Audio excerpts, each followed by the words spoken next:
বন্ধু কি অবস্থা?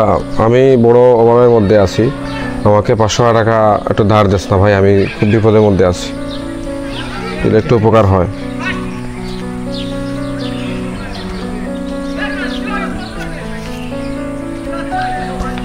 বন্ধু এই নে 500 টাকা, যখন তুই টাকা পাবি তখন ফেরত দিয়া দিস। হ্যাঁ দেখুন বন্ধু, যদি না থাকতো তাইলে আমার কি যে হতো এটা আমি এখন অনুভব করতেছি। তার কিছু সমস্যা নাই, তুই টাকা যখন পাইবি তখন রিটার্ন দিয়ে দিস আমার। আচ্ছা ঠিক আছে। কি অবস্থা?